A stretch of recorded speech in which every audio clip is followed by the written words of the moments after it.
So, Maleficent, Mistress of Evil. This film kind of starts off on like a decent premise. I kind of like where this film starts. So, this is the sequel to the kind of like revisionist fairy tale of 2014's Maleficent, which is kind of like retelling the story of Sleeping Beauty, except it's much different. Maleficent was not the villain per se, she was the tragic hero who was wronged by the king, and Maleficent got her revenge, and she adopted Princess Aurora as her own. Quite the story. But now we have a much interesting type of setup here, which I kind of like the way that this film is set up. So essentially, Princess Aurora kind of resides over the Moors as kind of the ruler of her forest kingdom.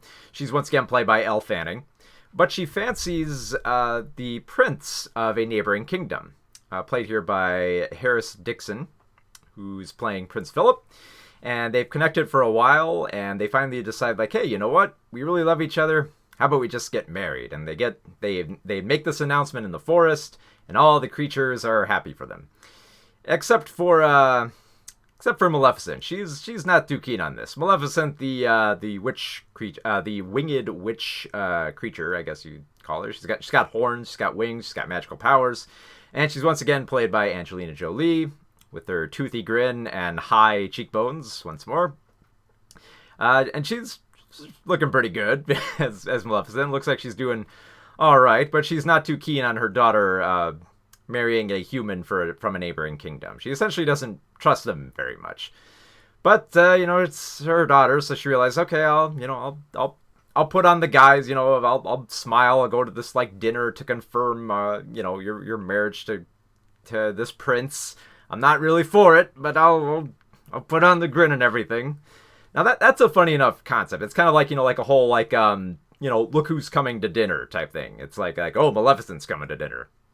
So the scene where she comes to the kingdom, which apparently this kingdom is at peace now. They haven't had to fight with any of the neighboring kingdoms for a while, which is sitting well with the king, but not so much for the queen, Queen Ingrid here, played by Michelle Pfeiffer, who essentially she really wants war. So she's counting that this marriage won't happen and that she'll be able to go to war with the Moors and all these like fairy creatures, that she can defeat them all.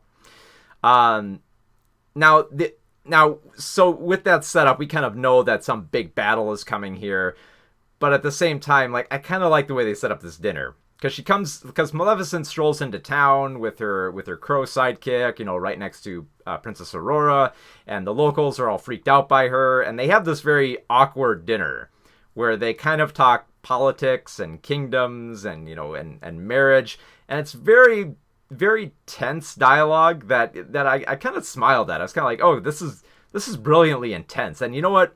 If this were the entire film, I would love it. I would just love them to have this one dinner where everything is awkward and they're trying to like come to terms with each other and battling each other more with like glares and arguments at a dinner table. But this is a Disney epic, and it's too much to ask that this film be My Dinner with Maleficent. So naturally, it doesn't take too long before there's a scandal, and the two sides are at war with each other. And it's odd because in order to get to this point, a lot of inexplicable stuff has to start here.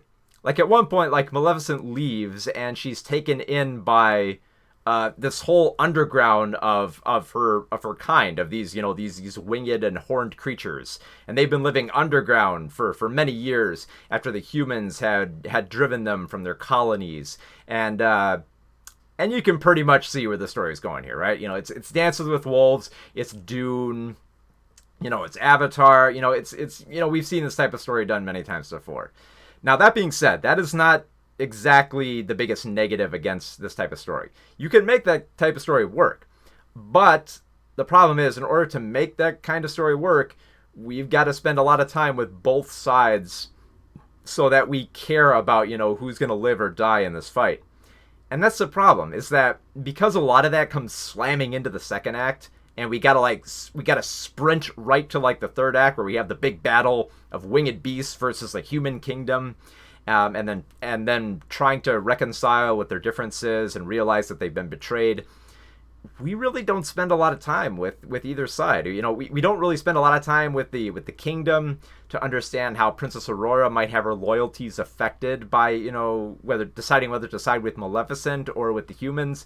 We don't really see a bigger connection with the underground of like the winged and horned creatures to really care for them that much when they go into battle, especially since there's a lot of scenes in battle where a lot of them are killed, and we have these moments where like characters are crying over someone they knew who died, except we barely know the person crying or the person who died, so there's not a huge connection. Like, we just get the bare bones of the society. We know, okay, they're underground, they have a colony, they have children, they have elders, and they have a legend of a phoenix who will rise from the ashes to telegraph, you know, the big twist of the third act. We get all that. And it's really a shame, too, because, like, I really like the concept, and I really like this casting here. Like, Jolie is still perfect in this role. She feels very, very intimidating, and it's great to see her in this kind of new Maleficent outfit that she kind of puts on here. Michelle Pfeiffer is always great, and she is perfect as this kind of like evil queen here. It was interesting to see Warwick Davis in here. He kind of plays a little bit of a big role as a scientist. It was interesting to see him here.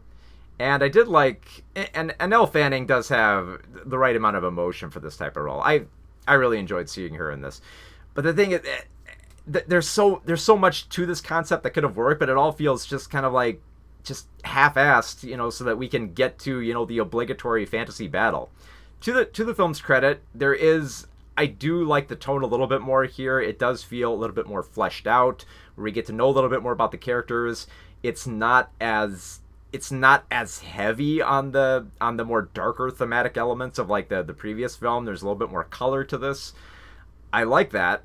The problem is just that we spend so little time developing this you know, Dances with Maleficent type story that I don't really feel much by that third act when there's so much carnage and chaos going on. Even when like characters we should feel bad for dying or sacrificing themselves, we don't really feel that much because we don't really get to know them that much either. And it just kind of... It just somewhat feels like innocuous, and it feels strange to say that about a film that ends with a big battle of winged creatures and swords and explosions and dragons. It should feel like, you know, there should be something more to that story. But I feel like it's because it starts off with such an interesting premise of having Maleficent come to dinner and then having these awkward exchanges between them, and then it just kind of goes into like this milquetoast routine, you know, fantasy battle that we kind of expect coming. So I really wish this film would work more, because I think the cast here is great. I love the idea, but it's not putting in the legwork to, you know, to really shine as the great fantasy film that it could have been. Especially because like some of the writing is some of the writing is pretty trashy here. Especially there's a moment that's especially cringy, which really draws attention to how kind of like tone deaf some of this film is. Because at one point, Queen Ingrid calls like the winged beasts, she calls them like, you know, they're like dreadful savages. And then we cut to them underground, the winged creatures, putting on war paint and kind of yelling out war cries and beating their chests. It's kind of like, ooh, you really want to tread that?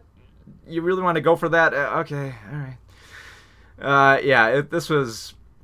It was so sad to see this film start off so great. I was really smiling a lot in that first act, and then that it just goes into like milquetoast fantasy typical story by the end. I was just bored by the end of it. So I mean, credit to the cast, and I like the way this film starts off, but the rest of it just ain't there. So Maleficent, Mistress of Evil, 2 out of 5 stars.